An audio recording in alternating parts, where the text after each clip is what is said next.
Gonzo, it's December. You know what that means, don't you?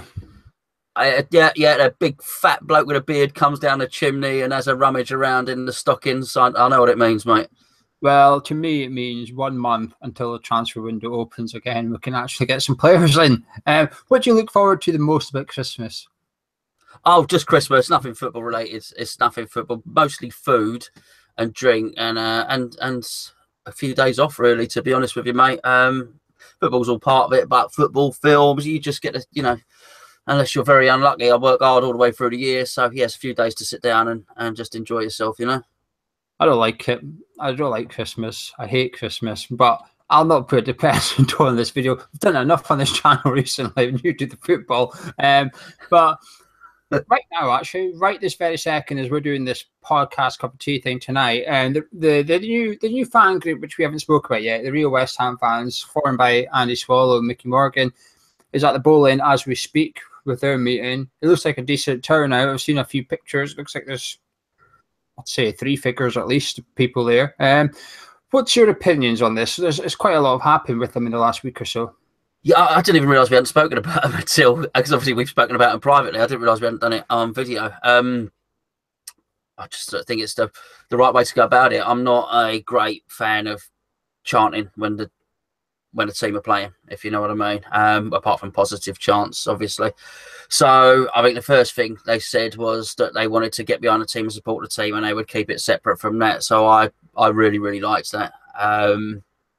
So, you can't really argue. You just can't argue with that. That's the way it's got to be done. Clearly, things aren't right with a lot of stuff at the club. And I also think it's a good way to do things in bullet points as well. I always have done, not just in football, but in business, in anything. And what they want to do is condense it down and get 5 strong points that they, well, not even they feel strongly about. They've asked people and they've gathered all the information together as well.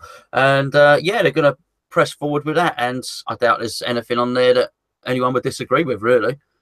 Very quickly, they've got a massive following already. There's over 9,000 on Facebook, over 2,000 on, I think, over 2,000 on Twitter, I think. So are you surprised how quick it's grown? Is it people being nosy, or do you think that's genuinely how many people support it and will get behind them?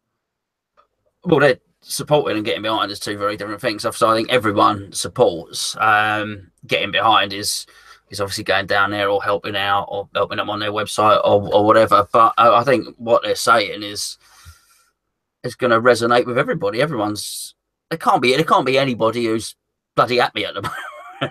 There can't be a happy West Ham. Maybe there are, but in the main, I'd say the large percentage would be unhappy with a lot of things going on the pitch. But this doesn't seem to be about on the pitch. This seems to be about off the pitch, which is why I did a video last week and I just had a whinge about the stuff on the pitch because there was so much going on with the ticketing, and nobody could argue with that. We need more tickets for away games. The more fans we have in away games, the more likely we are to win because we're going to be making a hell of a racket. So yeah, I mean, it's grown huge though. It is huge. It is huge because it's huge because things aren't right. If I tell you now, if West Ham were winning and everyone was happy with everything and nothing was wrong, then it wouldn't have grown. It's only grown because stuff's wrong. Yeah, I agree with that. I mean, they've got my support. I fully back them. I think what they're doing, I think they're doing it in the right way as well. I think they're realistic. They've said chance as much as they want Brady, Sullivan and Gold gone. They realise that they can't demand that, but what they can demand is changes.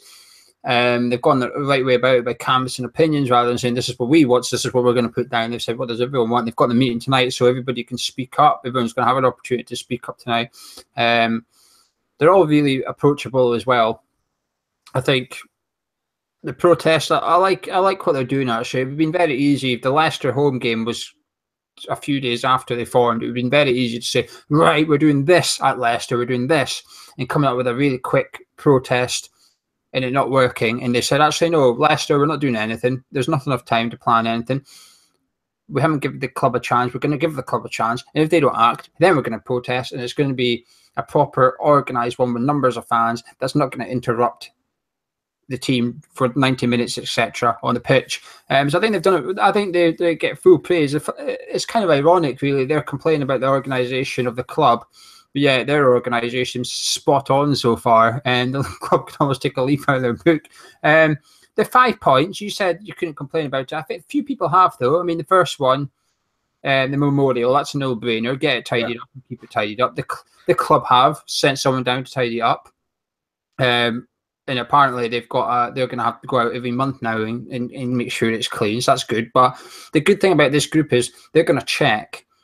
Although it's been cleaned once, they're not going to go, oh, well, that's that. They're going to go back there in 2 weeks, 4 weeks, 6 weeks, 8 weeks, and they're going to be looking. And if it's not done, they're going to be taking photos and videos and stick it on social media and letting the fans do their part by, people on Twitter will then go and tag David Gold, etc., and say, here, why is it not maintained, etc.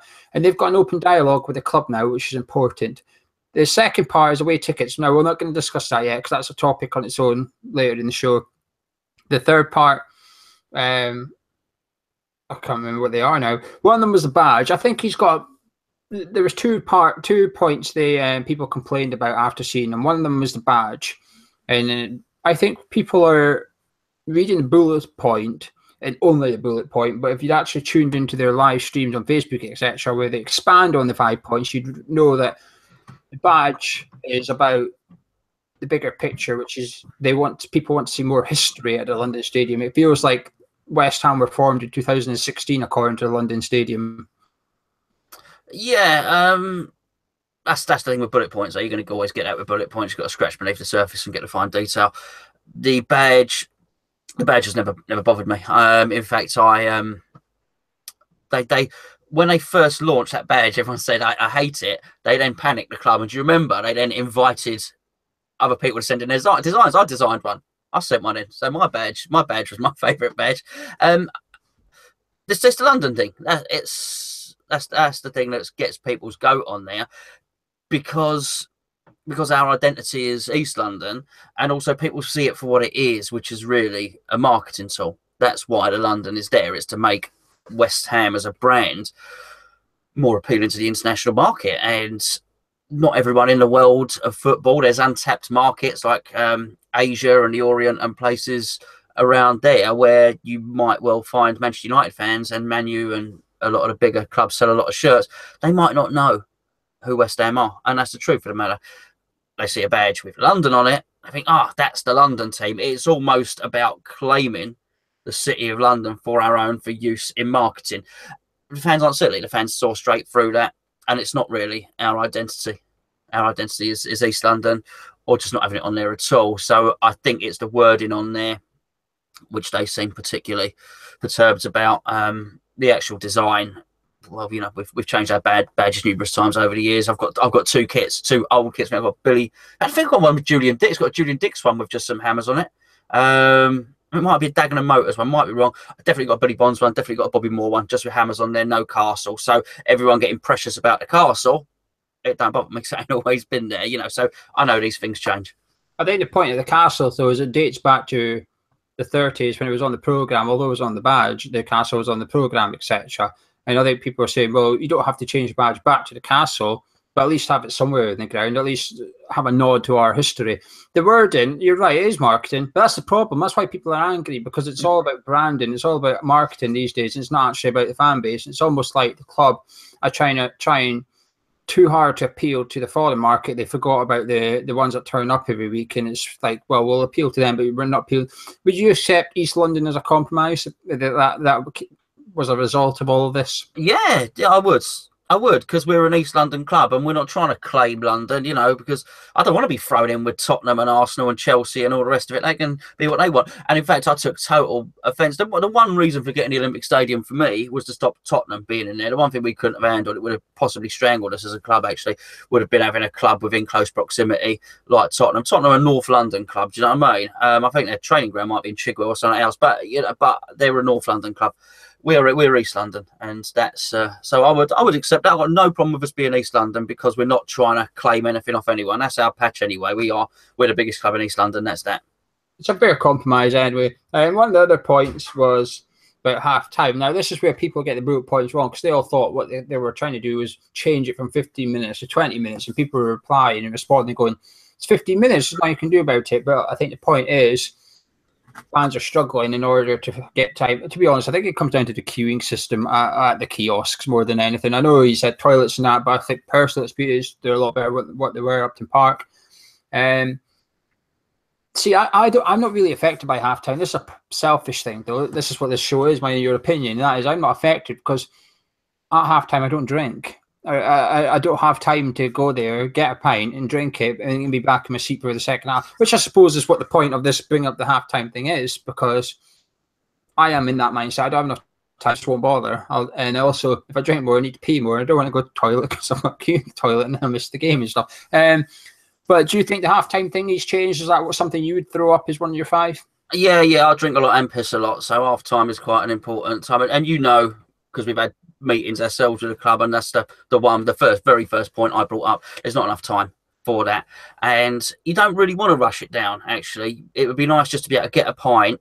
You understand it's going to take you 5 minutes to get down there, but it would be nice to, it's 15 minutes, not a long time, but it'd be nice at least to have around 10 minutes with your pint to actually have a chat about a half as well. That's what you do. You stand at the bottom of the stairs, pint in your hand, and you chat. But you don't. What happens is you end up with about 4 minutes. You end up with a quick chat. You know, you pour it down yourself. You leg it up the stairs. You've missed the first 2 minutes. It is a big rush job, and it's not just a pint. We go on like it's just a pint. A lot of people go and want something to eat. You know, you try eating a steaming hot pie in 4 minutes. It's virtually impossible. So yeah, I think I saw I think it was Nicky and Ryan's video. I saw Nicky and Ryan's video yesterday, and they said that the service was slow. They said the people were slow, and they were right. They were absolutely right. The amount of times I go down there and I queue up because they get the bottles, they get the Heineken bottles out from behind, and they've got the glasses. Of course, they can't give you the bottle for reasons, whatever they think you're going to throw them or whatever it is. And I just start to pour it on that. And every time I go down there, I'll just say, give me the glass, give me the glass, give me the bottles, give me 2 bottles, and you do the rest. Do you know what I mean? Because obviously everyone don't queue up individually. You're getting your mate's drinks as well. And I'll pour 2 of them to save time, and they do it as well. But it's ridiculous that I should have to do that. They should just be ready. Yeah, the fourth option, and the fourth thing on the bullet points I don't think anyone has a complaint about is be more professional on social media. To be honest, I think Sullivan kids have wised up a bit. I think in the summer they were actually golden until the whole Dildo Brothers thing came about, and then they both defended their dad, I suppose, but at the same time it looks unprofessional when they're saying, oh, we're going to take Sport Lisbon. They'd actually done well to stay away from the transfer gossip until that point. However, the most unprofessional part of it is actually David Gold rustling the fan base, as you call it these days, constantly with his jibber jabber. I mean, he retweeted a fan the other day calling West Ham fans bellends. That's our chairman. Did he really? Yeah, he can't be retweeting that. You know, it's just, what are you doing? Are you trying to wind us up on purpose? And then the other one's Brady, and it's not so much her Twitter, it's her son calling that she constantly pisses off fans on that. And it's just the whole charade, really. So I don't think anyone can complain about it. We've discussed it. I know, Ivan, you're going to agree about it. Is there anything you'd like to add before we move on? No. They just seem to want more limelight. Those positions they should be keeping quiet. And just what I would say with Karen Brady is she gets a bit of limelight with The Apprentice anyway. I don't think anyone's complaining if she tweets about The Apprentice or, you know, says The Apprentice is on tonight or that sort of thing. But people who watch The Apprentice, they're not like supporters, are they? People aren't staunch Apprentice. Like, I watch The Apprentice and I don't watch Dragon's Den or anything like that. They're not staunch followers. So no one's going to be upset by what she tweets about The Apprentice. But at the moment you're dealing with football fans, then don't bother, because you're going to post things like she did about Tottenham and stuff like that. It's just, she doesn't need to do it. She doesn't need to do a Sun column. She gets enough profile. I think she's a baroness. I think she wants to go into politics. There's enough there for her to be getting on with without having to write a column about West Ham-based stuff. Yeah. Right, the last point. This one split a few people because it's away tickets. Now, the point is full allocations of the game. That's fine. No one's complaining about that. The club have changed that. I mean, I did tell you before, I think the club have stopped taking full allocations because they were slapping our arse after the chance at Wembley. And then, did you see the bollocks they came up with at the SAB, though? Did you read that? Did you read the SAB minutes? When at the SAB, it got put to them. They said, why are we not taking full allocations at away games? One of the reasons genuinely was in case home fans buy tickets and go in the away end. Oh, come on. Like, that's the worst excuse I've ever heard in my life. Man City sold out to 13 points. What Man City fan has got like 8 priority points for West Ham? they're going to go in their way. Oh, come on. You sell tickets to away fans at the London Stadium. You can't have it both ways. It was the most made-up load of bollocks I've ever heard in my life. But to contradict herself, the ticketing manager, she then said, well, we might not sell all the allocation of tickets if we take the top pool allocation. We might not sell them all. But you've just said that we will because the home fans will buy them all. So you can't... Oh, well. But anyway... It's fixed now, full allocations from now on. Do you take this as proof that the club did it to punish our fans for the chance? They were doing something. I don't know. I was even surprised when you first mentioned it to me. I was completely gobsmacked. I didn't know. You took me by complete surprise when you mentioned it. Don't know. You know, as I said at the time, I'd like to think not to punish fans. I don't know. I know some people in that ticket office as well. Having said that, they're probably not the ones making the decisions. They're just handing out the tickets and printing out the tickets. There's no one in that ticket office that would do that. I can tell you that now. But I would hope not. I mean, I really would. The trouble is, and this is why these fans groups are good, because sometimes an entity or a body, be it a football club or anything else, needs to be held to account. And what this does is it puts the pressure on, and it does hold people to account. And whether they did or whether they didn't, it certainly falls the issue. They might be able to get away with only giving half of the tickets before.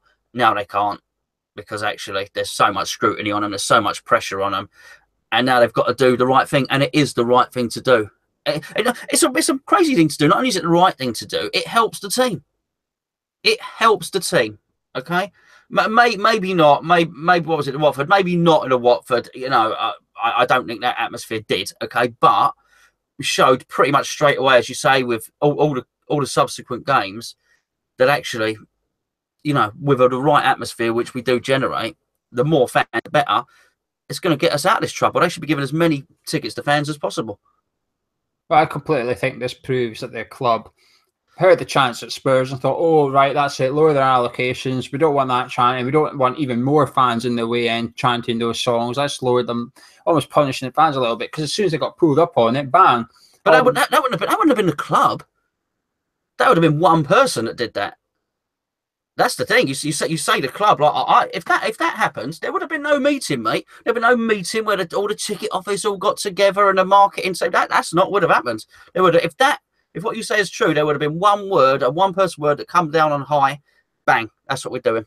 Well, that's what I think happened. I mean, because the SAB response came from Nikki, the ticketing office manager, and her answer had so many holes in it. It was quite clearly not an authentic answer, because if it was real, she would have had one answer, boom, there, rock solid answer, that's it. You couldn't argue with her. You could argue, and she'd make a point back, but she gave so much reasons, and they all contradict one another. You can tell it's not her reasonings. I feel sorry for her a little bit. She's put in a position by her employer, which makes her look like the fool, when actually she is the puppet, if you like, just doing her job, really.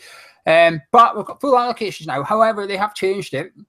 10% of all ticket allocations now do not go on sale to priority points. They will go, I don't know how they're doing it. I thought it was a ballot, but it sounds like they're going on sale at sort of a certain time, and it's first come, first serve, but anyone can go ahead and get them. You've got no priority points and stuff. Do you agree with this? Because it's split opinions among the fans. Well, the reason it's split opinions, and it will split opinions, because there's no right way of doing it. You're damned if you do, and you're damned if you don't. If you just give it to people with the most priority points, then some people just never get to see an away game, because they will never get to go to enough to build up enough priority points for them to go. So they've done something else. They've given whatever, if you say 90%. So that's one of them is going to be unpopular with the other. I don't ever think there's a correct decision on that. So, somebody's going to be pissed off somewhere along the line. And what's your opinion then? Fuck knows, mate. Oh, excuse me. I wouldn't even know. I would not want to make that decision, because whatever decision you make, you're going to piss off a large group of West Ham fans. Would not want to make that decision at all. And I can understand it from both points of view. I can understand a person that goes to every game, and then so what we're really dealing with is when there's a lesser capacity. So maybe when we get to Bournemouth on Boxing Day, let's say, there would have been a lot of fans who've gone to every away game. The cut-off point is obviously going to be higher. So there'll be some that have gone to, that traditionally last year might have got to go to that Bournemouth game, won't now, because of that 10% will now be allocated to people. They're going to be pissed off, but there you go. There's going to be some people that are going to be happy because they get to go to an away game. they might be balloting all the time or whatever, you know, and just not getting there. So as long as they're all West Ham fans that go, that's the main thing. But there's going to be one group that gets pissed off, that's for sure. I can see both sides of it, because the Bournemouth game is a prime example. However, I believe, I could be wrong, I believe the club then, after people got pissed off, I believe the club took Bournemouth out of that 10% thing and said, right, well, that's Okay. all. But I know you said if you've got no priority points, you'll never get to go, but that's not 100% true, is it? Because you'll get a priority points for going to home cup games, which every season ticket holder is entitled to buy their seat for and get a priority point that way. There is some games that come down low, like Newcastle, I think, might have went to general sale, actually, their away game. Stoke has gone really low. That might have hit general sale as well. I'm not sure. So while these aren't the fashionable games, you have to do them in order to get to the fashionable ones. You know, the last person that should get to Spurs away, Bournemouth away, Watford and Palace are the ones that sort of refuse to do the less fashionable ones, if you like. I think the club should have done one thing first, and that was take full allocation for every game and then seen how it worked out and said, wait, well, yous who are complaining about not getting priority points have an opportunity now to get, because there's more tickets, so that there's just going to drop to a lower level of points. But there is some people out there that buy tickets for every game in order to get the point. There's one or two people who tag Hammers Chat every week on Twitter with the away tickets for sale. Got two tickets. But when it comes to Palace and Watford and such like, he doesn't tag us. So he's building his points, and I think there's not loads of them, but that's where it becomes sort of frowned upon and sort of like naughty, if you like. However, because of the structure, people are forced to do that in order to get the points. If you want the points, you've then got to take what you can get, and sometimes that is the best way to do it, unfortunately. I think, but it is hard because there are people out there like the Fulham fans. I suppose I include myself in a way that don't get too many away games because it's time, geography, money. I can't afford to go to every away game. You can't afford to go to every away game. We just don't have the time. You've got 4 kids. You ain't going to get to. So no, but I'll just interject here. There is one way of doing it where you don't have to sell your ticket and do that, and that is to actually share a ticket with a fellow away, with a fellow away fan. So, I mean, for instance, next season, I know we've got 3 proper away, as basically 2 that are based up in the north, 1 that's based down the south. They're going to share an away ticket, and that way, it might be fun and games when we get to a cup final to see who gets it. But you've got a proper West Ham fan going each time, and you're not actually selling it on just so as you can get that game that you want to go to. The devil's advocate would then be, well, whose account is it under? Because then that's who gets the points, and then that's who's entitled to the cup ticket. Chance of us getting to the cup final. Well, that's up to them. That's up to them. But if a dad and his, I mean, crikey, we've got people down. We've got season tickets that do this. We've got fathers and sons who share a season ticket. And one goes to one game, one goes to the next. And, obviously if it comes to the crunch, then, and you're just going to have to do that. Football is so expensive these days. A lot of people increasingly are sharing tickets. What we will say is people always find loopholes, though, in anything. So we found that last season when we had people who were buying a £99 ticket to go alongside their main ticket, and then just getting in and then just finding somewhere else to sit, and because it was cheaper than buying 2 main season tickets. People will always try and find a loophole. And I think the big issue really in all this is the amount of money that's in football. I think it's quite easy to argue that a lot of the football clubs don't actually need all this money because they're getting so much from television. Actually, there's a lot of things they could probably do better in terms of pricing and availability without fleecing people to the extent they feel the need to share tickets or sell tickets on, or this, this, that, and the other. I do think whatever happened, though, there would be a loophole and people would find a way around it. Yeah, I think the away fans, though, that is a problem. It has become affordable. 30 quid a ticket means that more people can afford to go. It's no longer 75 quid a ticket and stuff. And I think people can afford that. So that's one of the reasons I think it's become quite difficult. I mean, like you said, the club can't win on this. However they do it, they cannot win. And they've obviously thought, well, 10%. I think, personally, what I would have done is done the 10% thing, but removed 5 or 6 games from that and said, we're not putting Palace, we're not putting Bournemouth, we're not putting Watford, we're not putting such and such in there, but we are going to put Newcastle, we're going to put Burnley. You want Man City, you want a point, you want that 10%, fine, but you're going up north for it or whatever. You're going to a game you probably don't really fancy. That's how I would have done it. But it's a tricky situation for the club because everyone's been banging on about it, but it's the ones that go every week. But my argument is if you do go every week, chances are you have enough points for when it comes. However, tonight, FA Cup draw, Shrewsbury away, we're not going to have that many tickets for it. And this is where the whole thing comes down again, isn't it? Because if we've only got 800 tickets or something, you know, I do hope the club aren't going to take 10% of that and give it to first come, first serve, because that would be a bit... I wouldn't do that. But FA Cup, Shrewsbury away, what do you make of that? You happy with that draw? I don't even know where is Shrewsbury. You're asking the wrong person here. I don't even live in the country. I don't know, mate. I'm going to have a look where bloody Shrewsbury is. Well, anyway, listen, while I'm looking for Shrewsbury, you would hope it's an easier tie, but it boils down to how easy, you know, how is Moyes going to treat it? Are we going to be in such a predicament that we can't afford to take that seriously? All right, I've got it up. Google Maps, wonderful thing. Oh, hold on. Okay, it's near Wolves. It's near Wolverhampton. It's northwest of Birmingham. Okay, I know where that is. I'm golden now. I don't know where Birmingham is. But what I will say though is they're top of their league, Shrewsbury. This is not an easy tie. They're top. What league? League 2, I think they're in. Or is it League 1? They're League 1 or League 2. They're it must be League 1 actually. I don't know. You're getting me muddled up. But they're top of their league. They're in good form. And I know that because I like to bet on them every week. I tend to go for them. They've got good value sometimes. But the other factor we've got is we could be in a relegation battle, and it could be our third game in 6 days because of the Spurs TV thing. Wait, hang on. You told me earlier that you're not up to date with the West Ham news today. Have you seen the Spurs fixtures confirmed? Oh, it's been moved, right? Yes, it is now the 4th of January. But was it not New Year's Eve? Yes, it was. So we now play West Brom. That's quite a difference. We play West Brom on the 2nd, Spurs on the 4th, and then on the 6th, we could have an FA Cup game. It'll probably be moved to the Sunday, the 7th, but still 3 games in 7. So we don't play on New Year's Eve?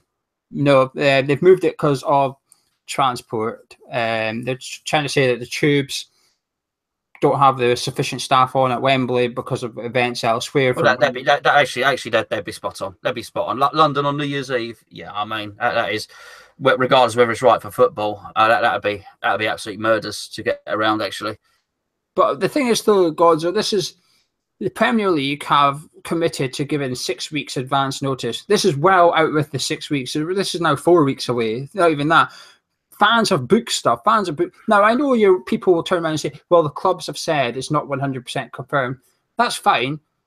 But you can't announce stuff. Oh, the game is 2:15 New Year's Eve with a little star next to it. But they don't care. They don't care. They're absolute arseholes. And I said this to you when we spoke privately, and we didn't mention it on the last show, didn't even think about it, because you said to me after our last show, you said, "Oh right, okay, we're doing the review, blah blah blah, and all the rest of it." You said, and I said, "What time's the kickoff?" You said 4 o'clock. And that's what did I say to you? I said to you, "Well, that's just shit, isn't it? Because that means the early Sunday kickoff is Bournemouth and Southampton, right?" Well, my folks live in Dorset. I can tell you now, 25 minutes you can do that, right? You could do Bournemouth to Southampton in 25 minutes. Why is that the early kickoff? Why was that the early kickoff? Why is that not the late kickoff? Why, when we have got to travel all the way up to Manchester, our fans, why don't they make that one a 2 o'clock kickoff? It's only 2 hours. It matters not to the Premier League at all, but it gives all the fans 2 more hours to come down. The Premier League don't give a shit. They don't give a shit. So I'm not surprised that they don't care who's booked what. They don't care about anything. They're so stuck up themselves. I can't stand them, actually. But you've just agreed to their change of New Year's Eve. No, it's not agreed to their change. Don't try and pin that one on me. What I'm saying is, logistically, from a transport point of view, on New Year's Eve, if anyone has gone out on New Year's Eve in London, that is a nightmare, and they will be understaffed. It's an absolute nightmare. So I think they would struggle with trains on that night. I can understand. I didn't even know it was the Premier League that done it. I assumed it was the transport police or something like that who have done it.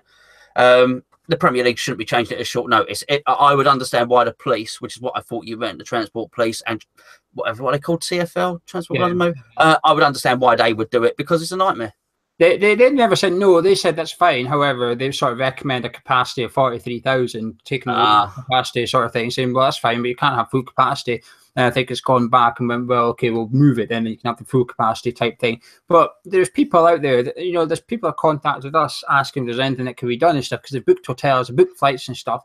And it's just, this is in the 6 weeks. They have to do something. They must be entitled to something, because if they're going to commit to giving you 6 weeks notice and then not do the 6 weeks notice, they've got to. They don't care. The fan means nothing now. They do not care. They don't even need our pound in the stadium. That's what I'm saying. They do not even need that ticket money. I don't care. I'll tell you what, they're fools if not, because I've seen a few people say this is right. The fans is part of the package that BT and Sky are paying for. That fans are part of the package. Would they pay so much money for a stadium with nobody in it? No, they wouldn't. That's probably why I don't know. Someone can check this. West Brom have probably been on the TV the least this season, because the stadium's empty-ish because people are staying away because of pool lists, etc. The football's a bit crap, the atmosphere's a bit damp, so people don't turn up. So they're probably not on TV very much. But when you get a game which could have a good atmosphere, etc., it goes on the TV because it's part of the package that they're buying into. And if you're going to nullify that part of the package, they're shooting themselves in the foot, really. Because they're not going to nullify it. No one's going to nullify it, because the fans will continue to go. That's the truth. In fact, just because it's switched from New Year's Eve, there'll still be loads of fans turn up on the 4th. It doesn't matter. Unfortunately, it just doesn't happen, mate. No one will protest against Sky and BT. Well, let's move on, because we could be here all night arguing about this, and we agree, I suppose. Yeah, we're not even arguing, I don't think. Yeah, there's not much we can do about it. January transfer window's near, as I said at the start of the show. I quite like it. I like all transfer windows. It sort of excites me. It's like, I don't know what you would compare it to, but I enjoy it. It gets me excited. I like the gossip. I like the rumours. I like getting, believe it or not, I like getting frustrated. I like getting pissed off with stuff when things don't happen. I like looking at other teams. I like getting excited about players, etc. Some players we've been linked to, Gonzo. We've been linked to a Russian striker. Do you know? Have you ever heard of the guy? I don't know how he pronounces. I read an article. Don't know him. I saw the article. Don't know who he is. Fyodor Smolov, no idea, but he's scoring goals in Russia anyway. 15 million. Do you think we need a new striker? Would you make that a priority, January, a new striker? It depends how much money we've got. I think we need to sort the midfield out. Would be my priority to start with. I would at some point get round to getting a striker. Yeah. If we've already done the midfield, was it the top priority midfield first? I probably would address striker quite soon afterwards. So yeah. Yeah, I have to agree with that, because Saka doesn't want to be here. Moyes does not seem to want to play. I mean, he had one fit striker on Saturday. That's Sunday. Sorry, that's senior. He's only got 3 of them, and he put him on the bench. He'd rather have Antonio up front out of position. Now, I get it. It probably suited Antonio more against that City team and stuff, but I think we need to shift Saka on ASAP, and that is as soon as that window opens, he's out of here, and you get someone in, even if it is Fyodor Smolov. And do you know something? I quite like the fact that we're going abroad for a striker, because we discussed it in the last time that you can't stay in the Premier League the whole time looking for players. The prices are excessive. A guy in this form in the Premier League would cost at least double what you're going to get this guy for. 15 million. That's what Saka's going to go for, maybe. And he's been playing, doesn't even want to be here, and he's not much cheaper. Another player that's popped up today, though, we discuss him every single time we have a transfer window. We discuss this guy, Theo Walcott. I assumed he was injured, to be honest with you, because he's not playing. Would you take Theo here, or is he now too old, too injury prone, too inconsistent? We are almost at the very bottom of the league. We are in no position to be turning our noses up at a player like Theo Walcott. If we were in 6th position and pushing for the Champions League, then we could. But make no mistake about it, there's been a lot of games this season when we could have done with a player like Theo Walcott. He's not my favourite, far from it. Wouldn't even have thought of him before you mentioned him.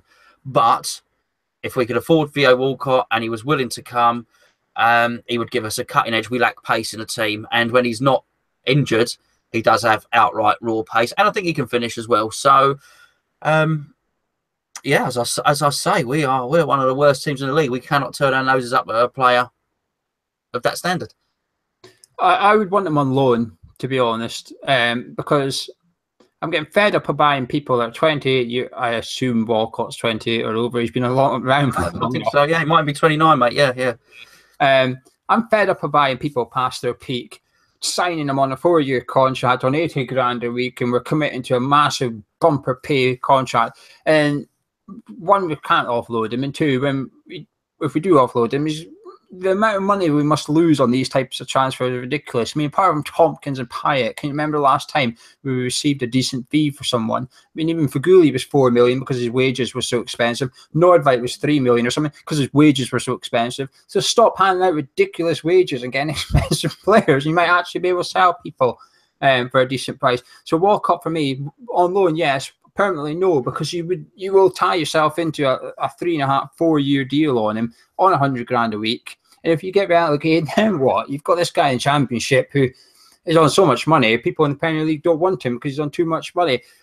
But on loan, yes, for all the reasons you've mentioned. 2 centre midfielders ish that we've not discussed. One of them is a West Ham fan, John Shelby. He wasn't in Newcastle's squad at the weekend, although he was fit, which is possibly telling. There is rumours linking him to West Ham. Again, we've discussed him quite often, haven't we, on this? You've always liked him. I do like him, yeah. Whether he's what we need at the moment is another matter. I'm looking at his goal returns, not particularly good at the moment, and I don't think he's overly mobile. I do think we need somebody mobile, but he would sort out one aspect and give us a little bit of control over the centre of the park. And he's a West Ham fan, which I like that. I still think that's worth something. You know, I think growing up in a house where your dad stuck the West Ham shirt on you and you've grown up as a child watching all the West Ham results, I do think that is going to give you something else when you go to put on the shirt. Yeah, Bobby Zamora was on the radio today, funny enough. Just listen to him talk about West Ham. You know what? He might have played for Tottenham, he might have played for Brighton, he might have gone and done a lot of different things, but you can tell in his heart he's a hammer, and I think that means a lot. So I certainly do think he would improve the team, but not who I would go for. I'm very on the fence for this one. Is he an improvement? Don't know. Probably. Is he a big improvement? I don't think so. I'm not sure he's worth the outlay. It's a bit like Joe Hart in the summer. I remember when we got linked with Joe Hart, we kept saying, is he a £15 million, 100 grand a week improvement on what we've got? No. But is he an improvement on what we've got? Yes. But and I think John Shelby's like that for me. Is he an improvement? Yeah. I'm not sure he's what you need in a relegation battle if we get into one of them, because the geezer can get sent off at the click of our fingers. And I know he's a West Ham fan. That would make him even more passionate, even more emotional, and probably more likely to go through someone. I don't know. The other one, this one is a big yes for me. I really like this guy. Harry Arter of Bournemouth. I'm not gonna sit here and pretend. He's the Englishman that plays for Republic of Ireland, right? Yeah. Yeah. You tell me about him. I can't speak about him with any knowledge whatsoever. I'm not going to pretend that I do. You tell me what sort of player he is. He's a brilliant passer. I think Mark Noble, but a little bit more mobile, a little bit younger. I think he's only a couple of years younger than Mark, though. And he's got that dirty edge in him as well, but it's not as bad as Shelby. But he's a player I've always liked, though, Harry Arter. I really liked him. But we've got a video coming out this week, and Shelby and Arter are mentioned in it. So stick around for that video if you want to see that video. But last link for January, and this one's going out. There's only one so far. Lanzini to Spurs. No, they can't have him.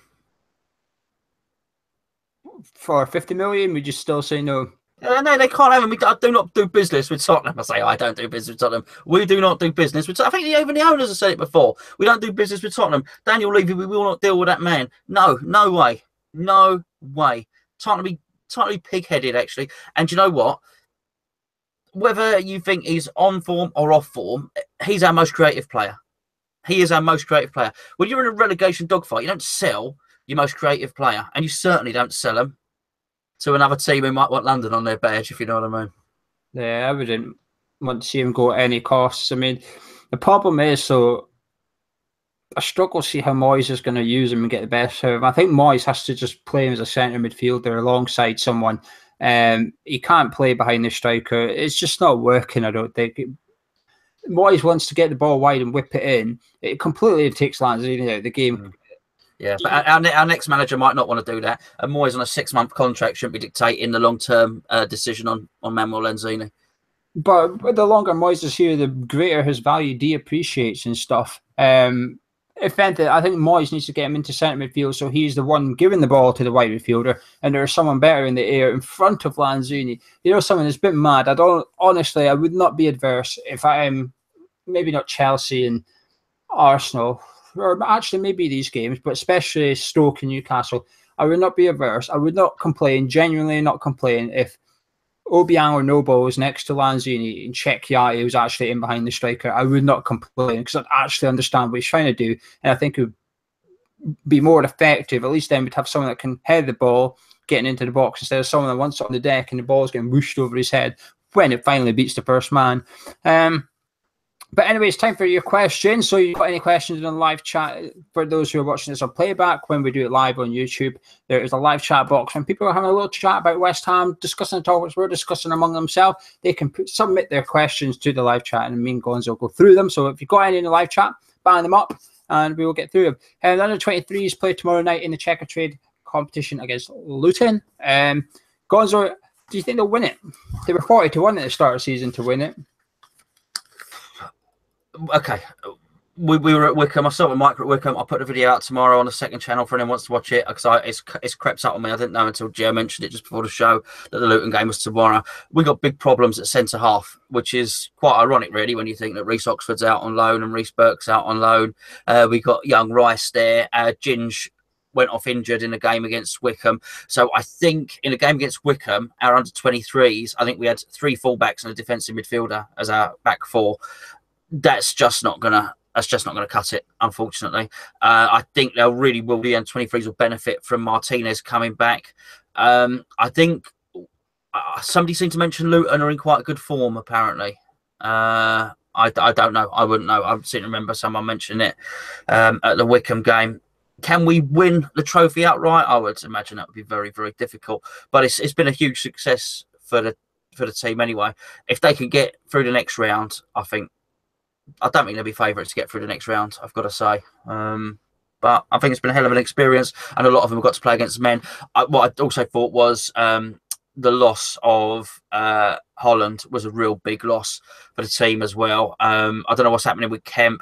Pike's out as well. Ben Johnson has come in at right fullback. He was on the bench, obviously, against Man City, and he looks a real player. Mike, in particular, really rates him. We've got some good players there, but we got bullied a bit against Wickham. We did get bullied a bit, and I would imagine that might happen again against Luton, unless we can sort out the centre-back situation. Yeah, right. Let's bang through some questions. If I don't answer your question, put it up again, and hopefully I'll get to it. I've got quite a bit. First one is from Adam. He says, back the last great escape, Ginge, Noble, and Tevez were the main players, in his opinion. Who is your 3 saviours for this time round? I like this question. That's a good question.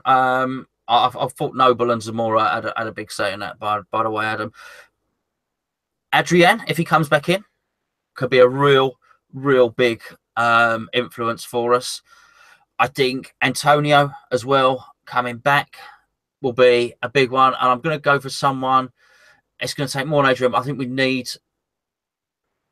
I think the third one would probably have to... I'm going to name someone else, but I think the third one would have to be a signing. Whoever we signed, I think that big player is going to have to be a signing, that third one. But I'll name someone that is here currently, and I will probably say Winston Reid. We need a big thing from Winston Reid for the remainder of the season. I shall say Zabaleta, Noble, and Antonio.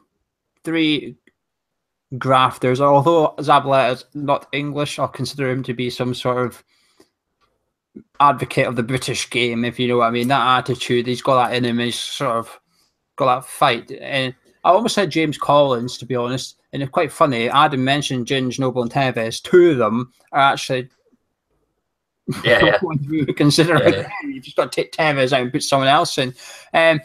Stephen says, would you swap Jack Grealish for Snodgrass and a little bit of cash in January?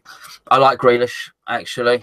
I really do. I really like Grealish. Always have done. I know he's a bit of a naughty boy and got caught smoking the old, what do they call it, a shisha pipe, is it? Got caught smoking a shisha pipe and with some prostitutes. Maybe he didn't do the prostitutes. I don't know. Allegedly, prostitutes and a shisha pipe. Not all at the same sitting.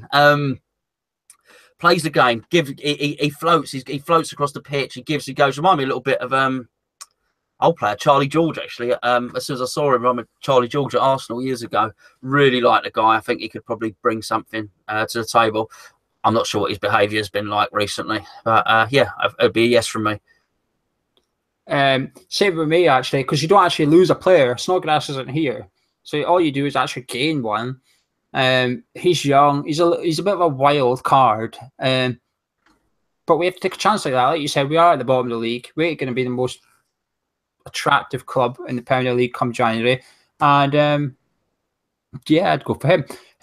Golf Pro / C Brown says, what 3 players would you pick out of the Championship? Now, this is my fault, because remember the last video we did, I said, well, we need to get into the Championship and stuff. So I think he's decided to go, well, who would you go get then?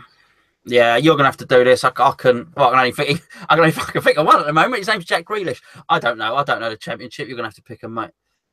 Well, from the obvious one, which is we'll never get him, but it'd be good to see West Ham going for players like that, and that's setting on at Fulham. You know, he turned down Spurs, rightly so. He's not going to get a game there. He's going to cost a lot of cash, but he's going to be worth a lot more cash eventually. It's investing. The other two, the one I've always liked, he moved in the summer. He's done okay at Middlesbrough this season, is Assam Balonga. He was at Forest. He's now at Middlesbrough. He moved in the summer. 11 million, I think. To be honest, I actually made myself believe that we were going to go get him in the summer, because I thought for that outlay, along with Hernandez, I thought that's perfect 2 strikers to get in. So I'd go for him. He's still scoring. He's injury free now. He had a couple of big injuries at Forest. He's free of them now. I'd go get him.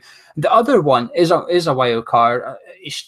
I think he's 24. I want to say he's 24 years old. And he's won me a lot of money this season. Now, if you bet, note this guy, Bobby Reid at Bristol City. Bristol City are banging him in. Bobby Reid was an attacking midfielder. So when you look at his stats, and he hasn't scored much in previous seasons, ignore them. He didn't play up front. This season, he's been moved up front. He's banging him in for Bristol City. I think if you're on Twitter and Bristol City do those funny gifs for their goal scorers, I think he's the one with the extension, his fire extinguisher, whipping it round with the dreadlocks that scores. So every week, have a look at Bobby Reid to score a goal. So that'd be my 3. Rafi says, who's the last decent striker at West Ham, in your opinion? Well, actually, the last decent finisher was Kevin Nolan. Kevin Nolan was a very, very good finisher, a natural finisher. He wasn't a striker. It would probably be Tevez, but did we really own him? No, I think he never scored 20. I think a decent striker is someone that has the capacity to score 20 goals. I think the last person we had who had the capacity to regularly score 20 goals in the Premier League, leaving aside Tevez, would probably be Dean Ashton. Yeah, I was going to say Dean Ashton as well, the guy that never was really, the guy we never got to see the best of. Gary says, where do you think our next win is going to come from?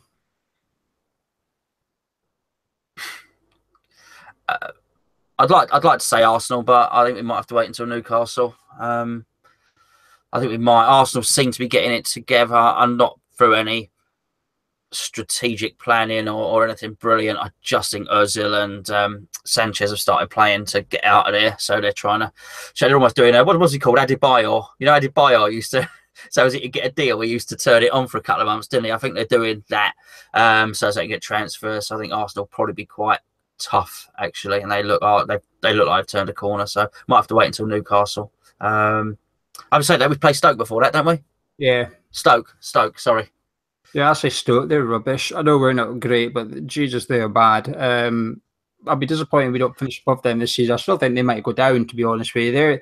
They're a team that needs a goal scorer. It's all very well having Peter Crouch as the striker that scored the most goals per minute in the Premier League, but that says it all for me, and he keeps coming off the bench. But he's also one of the top 10 for making the most clearances in the Premier League this season per game. Sums up Stoke. Get him on to score and get him in your own box to boot the ball away and head it. I think it'll be Stoke as well, but I think we might avoid defeat in at least one of the games between Chelsea and Arsenal. But I don't think we'll win, but I wouldn't be surprised if we don't lose. And Vinny says, are you happy with Masuaku left wing? Yeah, I wanted him to play there from day one, to be honest with you. It looks good. Looks really, really good. So, so good, in fact, I'm worried that someone might want to buy him. Yeah, I think he looks brilliant, actually. He'll go past the player. That's what we want to see at West Ham. That's what we need. He's got that spark, and if he can just get his crossing a little bit better, he'll be dangerous, and he'll be worth a lot. I was complaining nobody's worth any money. He'll be worth a lot of cash. Metal Cody says, do you believe there's a rumour going around, and I've seen it, and that is that Joe Hart's got a clause that he must start when he's fit, pretty much. Do you believe that's a clause? Well, that's the first I've heard of it. That'd be madness. That would be madness. Whoever, if that is the case and someone signed that clause, that'd be absolute madness. I can't believe that. I cannot believe if anyone signed that clause, it would be David Sullivan, because he's the one that does everything at that club. If David Sullivan has signed a clause that doesn't give his manager any choice over who plays in goal, I'd be absolutely amazed. Absolutely amazed. There would be, well, that would be a significant and serious mistake. I'd be very surprised. Well, I would suggest there's maybe been a promise to get him in. To be fair, you'd have to promise Joe Hart that, wouldn't you? I mean, Christ, he's not going to come if you don't promise him to start every game. Is there a clause?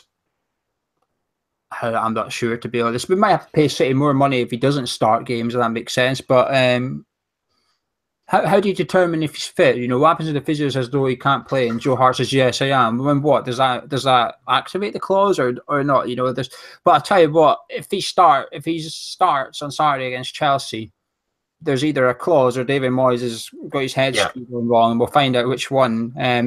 But we'll discuss this in our preview. We'll discuss it because a lot of people are asking who you want to go. I think we kind of just gave it away, but we'll discuss it in preview anyway. Mr. Lumpy says, do you think our owners will spend in January? Well, we have to. Yes, I do, because there's no choice. I think the money that wasn't spent on Carvalho, I think if we'd have been sat in 9th position or something going into January, I don't think that Carvalho money ever would have got spent. I think they'd be sitting there saying, look, say we didn't need to spend it. Look, Obiang's a world-class midfielder and blah, blah, blah, blah, blah. I think now they have to spend money. There is no choice. Otherwise, we're going to go down. What's acceptable to you for their spend in January?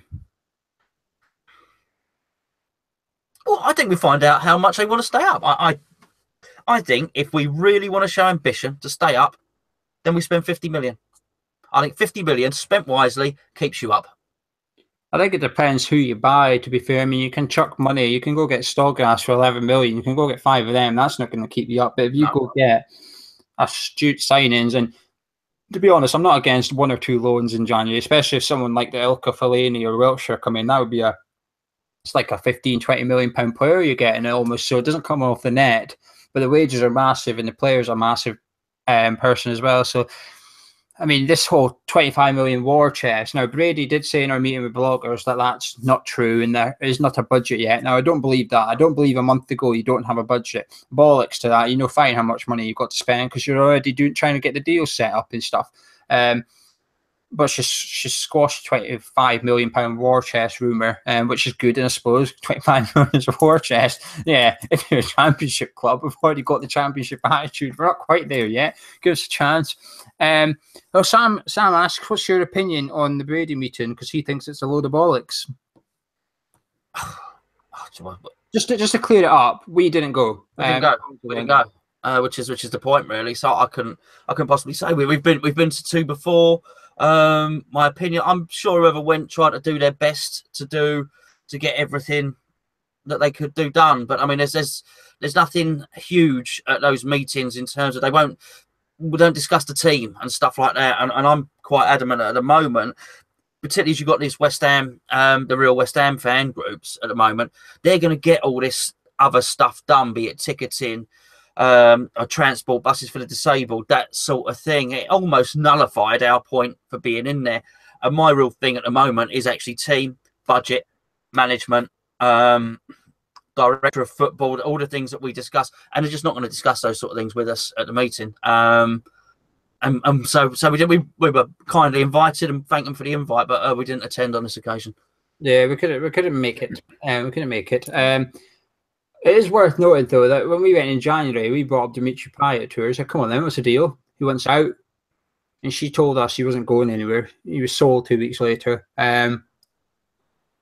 So we'll wait and see. I think they're a good idea. Listen, I actually think there is, even if we get one thing out of that meeting done, I think it's productive because it's one thing more we have than we used to. And there was a few things from the first couple of meetings. The flag, some shelving got put up. Granted, it's snail pace, but at least there's some shelving getting put up. But the problem is that the stewards sort of got changed. More else SLOs got employed, and more hand ones got bought. It's debatable if it's working or making any difference, but they did do some changes. I spoke to Nicky in detail after the meeting. Going by what he said, it seems productive. I trust Nicky a lot, and if he said it's productive, I think it is productive, truth be told. Matthew says, if we play like we did against Manchester City and Leicester in every game for the rest of the season and finish 15th, would you give David Moyes a permanent contract? Oh,